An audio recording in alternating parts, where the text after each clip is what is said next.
Halo pemirsa, welcome to my channel. Pada kesempatan ini saya akan membahas masalah masa depan shopping center atau mall, pusat perbelanjaan di tahun 2030. Tapi sebelum saya membahas permasalahan ini, jangan lupa ketik like and subscribe demi kelangsungan channel ini. Dukungan Anda sangat berarti untuk kelangsungan channel ini. Terima kasih.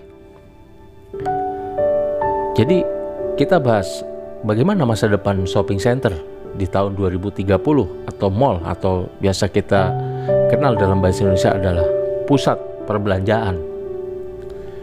Kita lihat sejarahnya, mall sudah ada sejak zaman Kekaisaran Romawi tahun 200 Masehi. Di sana ada Trajan Market. Disitulah pertama kali mall dibangun. Dan seiring perkembangan zaman, peradaban manusia selalu mempunyai suatu pasar, bahkan berkonsep pusat perbelanjaan yang ada sekarang. Kurang lebih tahun 200 Masehi, pada zaman Kekaisaran Romawi, sudah berdiri pusat pasar yang berkonsep seperti pusat, kurang lebih seperti pusat perbelanjaan modern sampai saat ini. Kemudian mall yang dulunya hanya untuk mendapatkan barang, untuk membeli barang di satu tempat kita bisa membeli berbagai macam barang, pada perkembangannya berubah. Tidak hanya kita mendapatkan barang, tapi juga kita bisa makan di situ. Ada food courtnya segala macam. Dan perkembangan selanjutnya mall bahkan menjadi town square, pusat kota yang baru. Jadi mall itu tidak hanya untuk mendapatkan barang, segala berbagai macam barang pada satu tempat, tapi juga dia ada kuliner di situ dan juga bisa nongkrong-nongkrong di situ, kurang lebih dan menjadi pusat town square.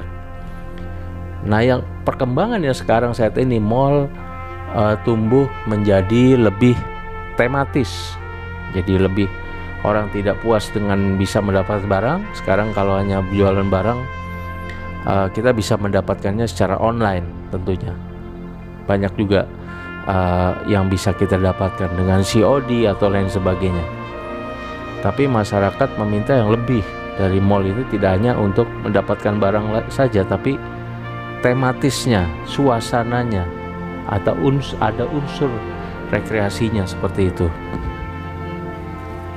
Bagaimana dengan mall di tahun 2030? Nah, mall yang ada nanti tahun 2030 atau 10 tahun dari sekarang jelas tidak lagi menjual barang-barang ataupun barang-barang dijual dengan sangat terbatas, tetapi yang dibutuhkan adalah sesuatu experience, pengalaman.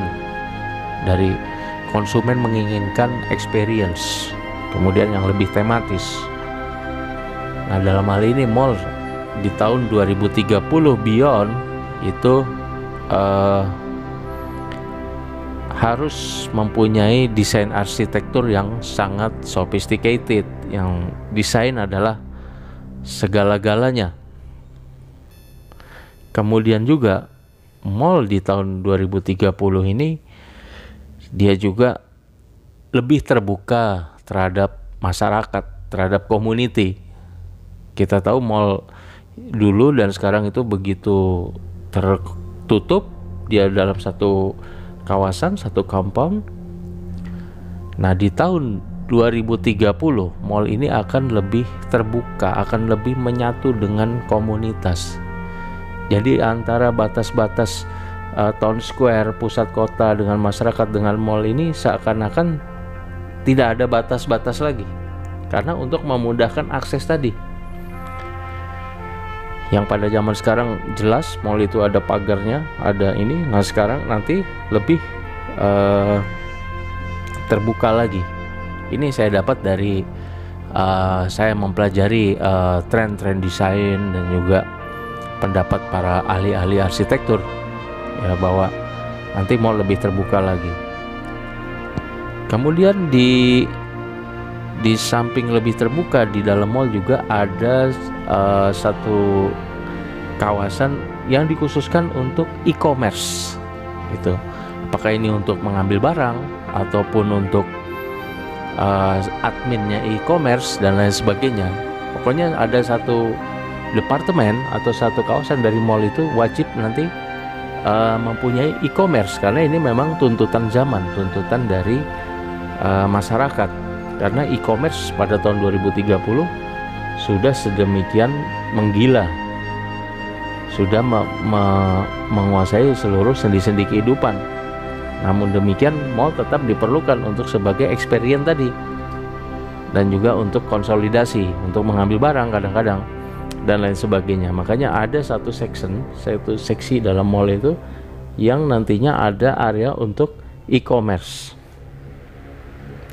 Nah, kemudian perkembangan mall selanjutnya di tahun 2030 yaitu mall akan menjadi town square yang baru.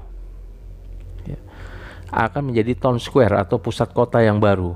Jadi sekarang ini kita punya pusat kota secara tradisional, tapi suasana dari pusat kota itu biasanya begitu rigid, begitu kaku dan penuh formalitas. Nah, nanti karena mall ini sudah menyatu dengan komunitas di tahun 2030, dia menjadi town square yang baru, meninggalkan pusat-pusat kota yang lama, atau at least dia dibangun di dekat pusat-pusat kota yang lama yang sekarang juga sudah mulai terjadi.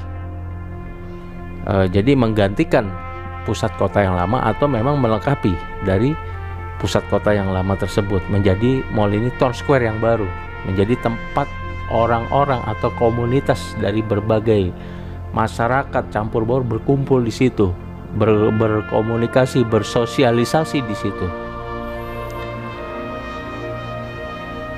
Kemudian selanjutnya keunikan dari mall nanti di tahun 2030 adalah dia memiliki fasilitas artificial intelligence. Ini juga saya dapatkan dari jurnal-jurnal luar negeri, dari pendapat para ahli, bahwa nanti mall itu dilengkapi dengan artificial intelligence yang bisa customer recognition, apa istilahnya, bisa mengenali customer. Jadi apakah customer ini merupakan public figure ataupun dia merupakan seorang yang punya hobi atau passion tertentu, nanti mall ini bisa mengarahkan si orang tersebut ke merchant-merchant ataupun ke section-section dari mall yang kira-kira cocok dengan si pengunjung ini. Jadi ibaratnya melalui artificial intelligence ini maka timbullah customisasi ya, customize. Jadi mall ini nantinya bisa tahu dia datanya seperti apa. Dan di samping itu, dengan menggunakan artificial intelligence ini, dia juga akhirnya bisa meningkatkan penjualan secara lebih signifikan, baik itu penjualan barang maupun penjualan jasa, seperti itu, sehingga bisa tepat sasaran istilahnya. Karena setiap pengunjung nanti akan dikenali di wajahnya melalui pengenalan wajah yang sekarang juga sudah menjadi kenyataan, dan juga pengenalan retina dan sebagainya, sehingga bisa pihak mall mengarahkan dengan tanda-tanda panah khusus kepada kita, ataupun yang kira-kira section yang kira-kira kita minati di dalam mall tersebut. Dan yang selanjutnya adalah mall nanti di tahun 2030 dia juga akan mengetahui data perilaku konsumen. Caranya dia mengumpulkan data-data tersebut dengan membagikan hotspot gratis atau wifi gratis, bluetooth gratis di mana-mana secara masif. Tujuannya di samping untuk servis kepada pengunjung mall, sehingga dia selama berkunjung di mall tersebut kuota juga agak irit ataupun bisa memakai kuota fasilitas mall, juga sebenarnya dia bisa mengetahui perilaku belanja konsumen misalnya dari situ, sehingga mana yang harus disarankan, iklan mana yang harus dimunculkan. Yang ini juga sampai hari ini juga sudah mulai terjadi gitu. Nah ini nanti tentunya mall ini akan lebih masif lagi untuk mempelajari perilaku belanja, perilaku konsumen dalam membelanjakan uangnya, sehingga bisa tepat sasaran lagi dalam memberikan iklan, dalam memberikan saran, dalam memberikan penawaran barang apa yang dijual dan sebagainya. Kemudian yang terakhir adalah di tahun 2030 mall ini dia akan mempunyai desain arsitektur yang lebih membebaskan dan spontan. Kita tahu mall zaman sekarang ini dia lebih rigid ya, lebih kita tidak boleh begini, tidak boleh begitu, kita harus mematuhi aturan ini. Nah ini di tahun 2030 mall dibuat lebih spontan lagi, jadi lebih nyaman lagi, kita merasa menjadi diri kita di mall gitu, jadi tidak kaku ya, tidak ini semata-mata dilakukan supaya pengunjung mendapat experience yang comfortable, yang nyaman, sehingga lama betah di sana dan membelanjakan uangnya gitu. Jadi feel-nya lebih ke memungkinkan aktivitas-aktivitas spontan yang ada dan lebih membebaskan, jadi juga lebih feel like home, sehingga ini yang menyebabkan nantinya menarik pengunjung untuk betah berlama-lama di mall. Mungkin demikian dari channel saya Future Theory ini, sekilas tentang masa depan shopping center atau mall di tahun 2030, yang tentunya ini juga dari pembelajaran saya dari berbagai, saya mempelajari pendapat para ahli, kemudian juga mempelajari tentang prediksi-prediksi perkembangan ilmu pengetahuan dan teknologi ke depan.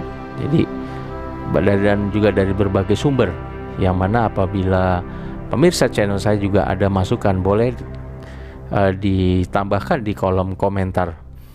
Terima kasih atas perhatiannya. Jangan lupa ketik like and subscribe demi kelangsungan channel ini, supaya kami bisa juga terus memposting postingan-postingan atau video-video yang berkualitas demi mengembangkan pengetahuan maupun wawasan serta wacana kita semua dalam berbagai hal, terutamanya tentang prediksi masa depan. Mungkin itu saja dari saya. Sekian, terima kasih. Have a nice day. See you on my next video. Thank you.